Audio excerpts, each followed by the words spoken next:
OP4 TV. Today I'm back with my special guest, Miss Carrie Wise. How you doing?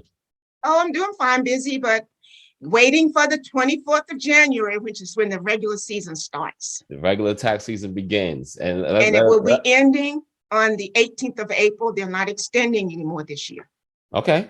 There was, as far as we know right now, the IRS is not doing any extensions. That's what it's saying. As far as now, they're saying the 24th of January to April the 18th. Okay. 24th of January to April 18th. Everyone, let's get locked in. We got to get focused. We got to get all our documents together.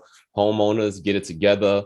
You had some special information for me about the child tax credit from last year. Yes. Okay. The Internal Revenue Service has informed us that each one of the American taxpayers that receive the advanced child tax credits that started July the 15th, you're going to be getting a letter this month.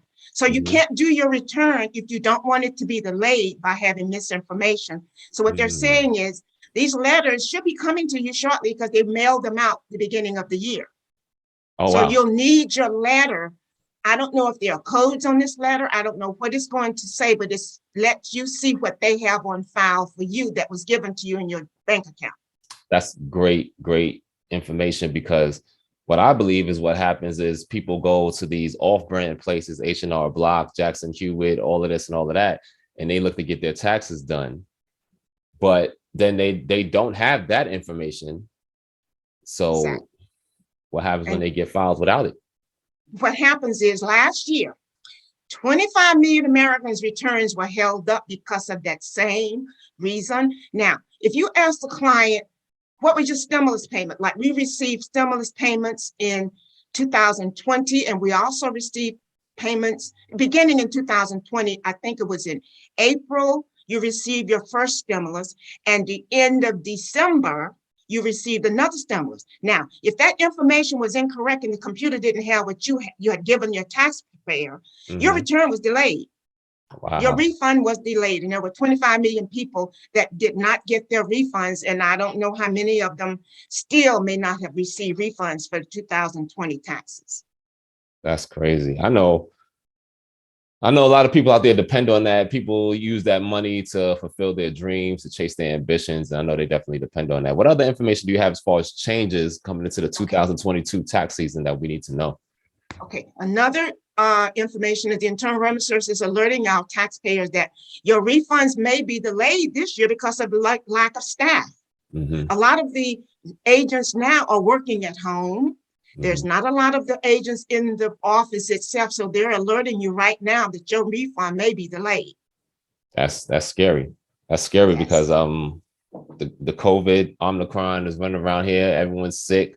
A lot of us who work in office environments notice that, you know, the crew is scarce because of the virus. So to know that it's reaching out to you know, the IRS and making it and depleting their numbers it doesn't sound crazy, but it's a crazy world and crazy times that we live in. Yes. Crazy world and crazy times that we live in. So what things are you looking forward to for the 2022 tax season? I am really not.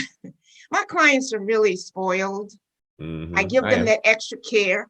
And when I purchased my program, there was this template that my professor was explaining to me. He says, Carrie, why don't you try having your clients, I would send them a link from my program, and all they would have to do is upload their data instead of giving me an e-fax or giving me a PDF. So I tried it out. So I called my program manager and I explained to her, and I'm like, this is not connected to my program. She says, oh no, Ms. Wise, you're gonna have to send your clients an invitation to join your link, and they will have to set up their password. And I'm like, oh my, no, they're not gonna do this, because she says you have to have the correct type of client that's going to take that responsibility to do that. Okay. I even have a problem just having my clients review their returns. And so I know they're not going to go and set up an account. Then you got to get an email, and then it's too much work for them. I have difficulty just making my clients review their returns. I hope that's not the case, because I don't taking the time to redo. My military clients are obedient because that's what we do. We pay attention to detail. We do what we're told to do. My civilian clients they're spoiled, and they have a tendency not even checking their bank numbers. Some of them won't even check their bank number. Hey, all Miss Wise clients out there, her future clients out there, check in with us on OP4 TV, especially the military ones. Be thorough. Check your account, your route number, your account number. Look at the return. Look at your return. Look at your 1099s. Look at your 1099s. Yeah, I think but you know something? I was looking at my email. Now, the Internal Revenue Service has arrested over 12 different sets of people for tax fraud. They give you a list of all these people that are going to be in jail.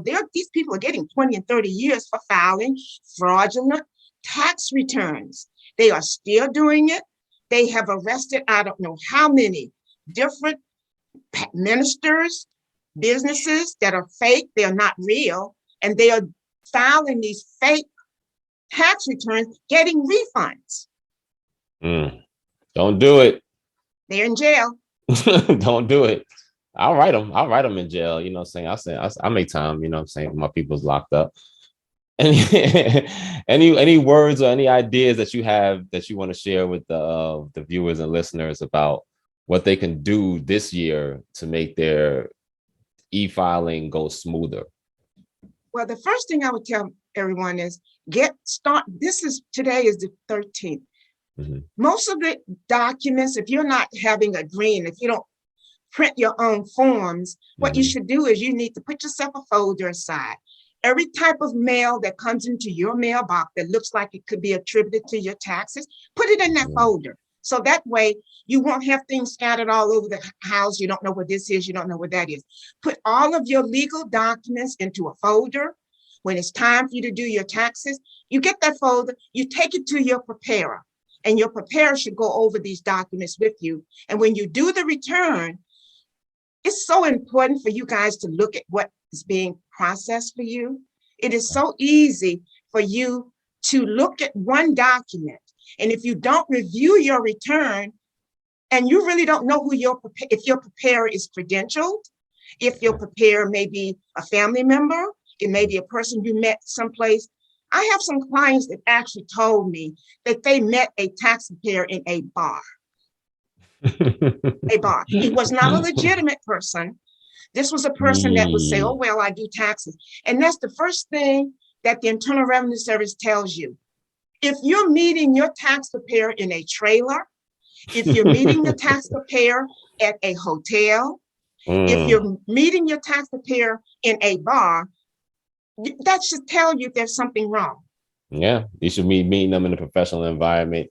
You should be getting their reference from another professional that works maybe in the same field as you, so that you know that they're more, they're more familiar with what it is that you have going on, your personal situation. What you should do is go to irs.gov.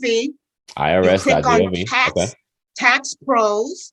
Tax pros. Then you go to registered e-filers and you put your zip code, and they will guide you to a legitimate registered e-filer in your area. All you have to do is put in your zip code.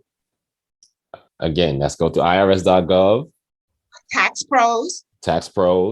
And e-file providers. E-file providers. And there you can go, then you put in your 5-digit zip code, and they'll tell you about all the in your area.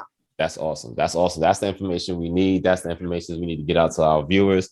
Hey, I want to thank you for your time today. I know you're in a rush. You got a lot going on. It's the tax season. I appreciate you for making time. Thanks again for the wine. Oh, you're welcome. Thanks again for the wine. The wine was super great, super delicious. Me and my lady had some, and we had a good time. if it's any other new information, William, I'll let you know, and we can put it on and let everybody know. We can do it. I'm with it. All righty. Everybody stay safe and Happy New Year. Happy